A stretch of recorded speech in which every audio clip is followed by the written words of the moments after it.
Hello and welcome to yet another edition of the Narrative Off the Cuff with Elite News and Darryl Blair. Well, we've been away for a few weeks. You've gotten your right feel of some of the interactions, some of the marriage, the wedding, and then you got a narrative on my father. And so we're going to proceed forward. I'm always reminded that they will tell you that parrots are sponges for what they hear, and so therefore they repeat or they release. Let me encourage you in the words of an old wise man. He said you ought to live a life in such a way that you would not be ashamed to sell your parrot to the town gossip. Live your life in such a way that you wouldn't be ashamed to sell your parrot to the town gossip. The PUC came out and made a statement that they were not going to try to fix the overcharges from the electrical companies because it was like unscrambling an egg. Well, damn it, that's what we have you down there for. But unfortunately, they are appointed. This is where you get in on your state representatives and your state senators. You hold them accountable to go back to the Public Utilities Commission, and either they step down or they represent these constituents out here who've been overbilled. This egregious overbilling. No refunds? Are you serious? People were egregiously overbilled and aggressively overbilled. And then you got Paxton, not Jim Paxton, but Ken Paxton, this joke of an attorney general that insists on suing a city and different entities about mask mandates because they said that they're going to uphold them, but you won't go and take on the Public Utilities Commission and these corporations for egregious overbilling.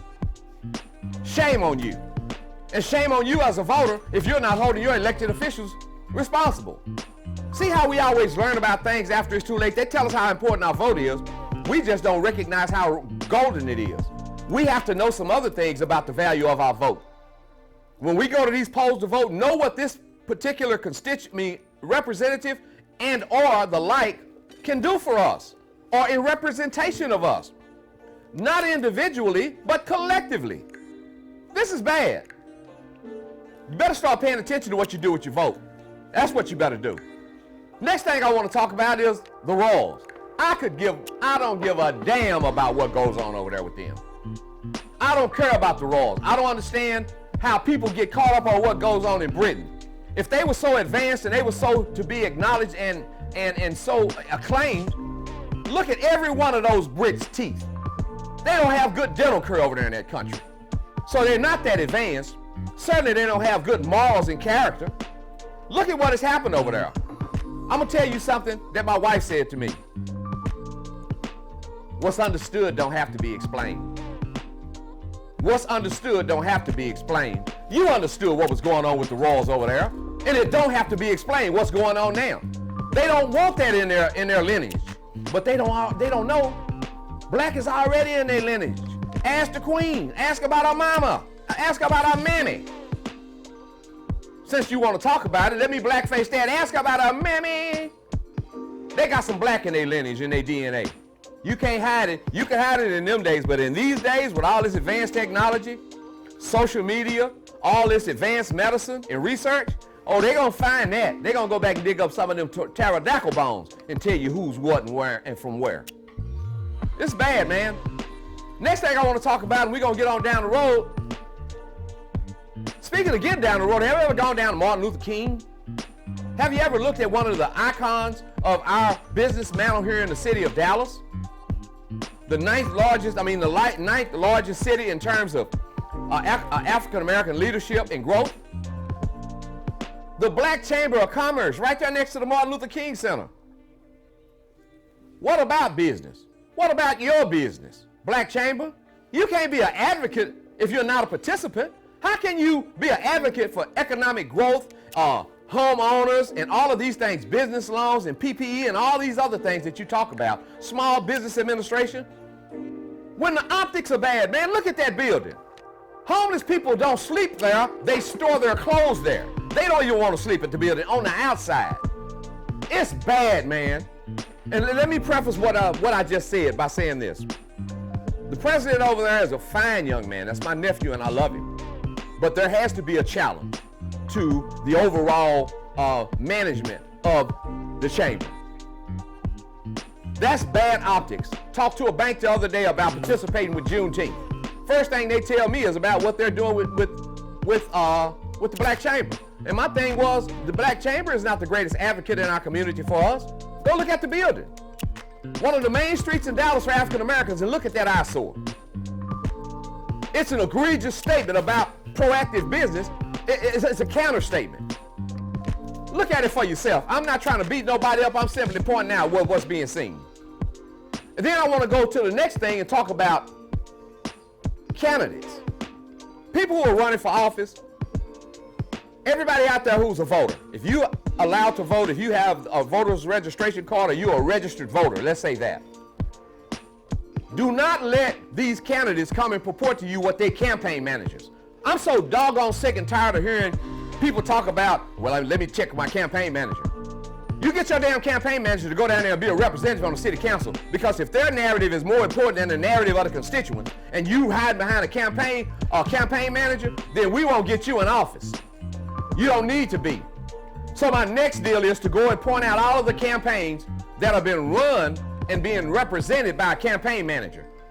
What I'm saying is the campaign manager is giving all the directives, as opposed to the candidate coming and giving the directive to the campaign manager to go and exact these things with constituents and put these narratives out.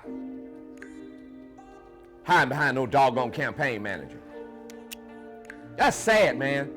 We getting sad politics. We going backwards in our community. All these elected leadership positions with African Americans and are supposed to be quote unquote smart people.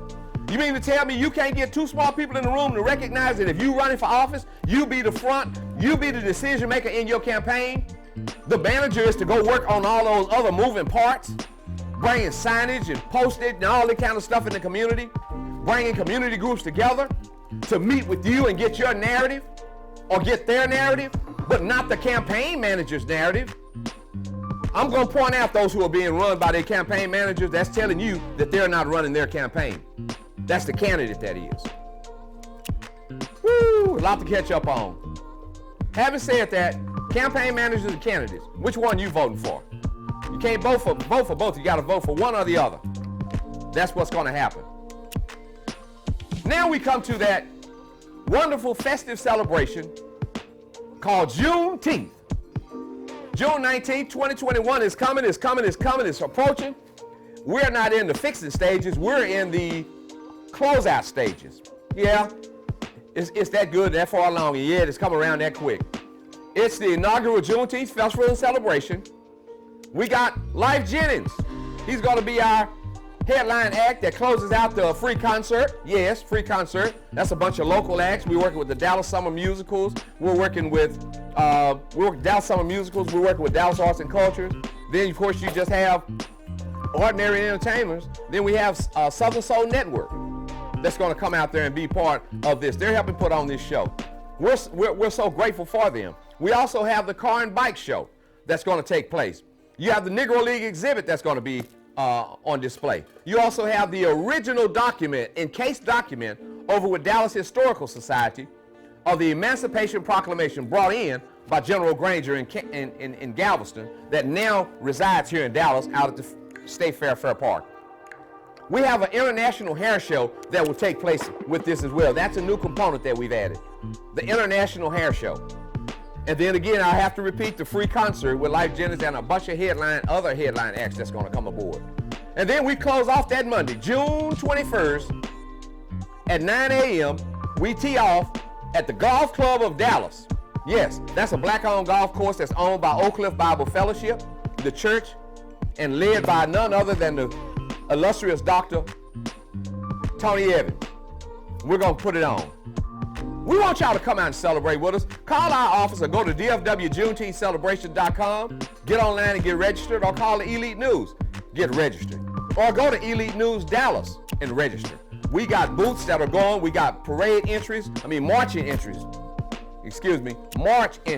that are taking place. People are getting registered to march. They're bringing their horses and the whole 9 yards. Everything's coming aboard. We got horses, four-wheelers, motorcycles, cars, people who are just floats, people who are just marching in the parade to celebrate that day of inclusiveness and engagement. That while it's emancipation for African Americans, it's emancipation for everyone.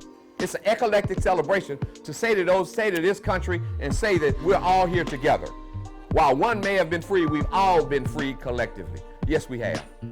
Let me take this closing opportunity to say thank you to our sponsors who have worked with us in great and a substantial way. Certainly, I want to recognize and appreciate for their sponsorship, Brian Eberstein at 1-800-OLD-SCHOOL Lawyers, Calvin Johnson at Calvin Johnson Attorneys at Law, certainly Southern Soul Network, yes, right there, our partners with this here, and Pat Bailey with Alzheimer's Association. Thank you all so much for your support and your continued support for the Elite News and the Blair Foundation. One other note, as we put forth this Juneteenth festival and celebration, we have a bust that we are erecting in William Blair Jr. Park of William Blair, my father, that we are fundraising for now. We've GoFundMe and the whole 9 yards, that you can come and you can donate. And for that first 2,000 donors, they will be embraced with a plaque on the side of the statue where your name will be there in perpetuity. So we want to say thank you, and that way your grandkids, great-grandkids go look and say, oh, my grandmother, my grandfather, my father, or whoever, this company donated to the erecting of this statue of William Blair Jr. in the park, William Blair Jr. Park. So with all of that and those bits and pieces for this week, you know what I want you to do. Until the next time, get it on your mind. God bless and God keep you.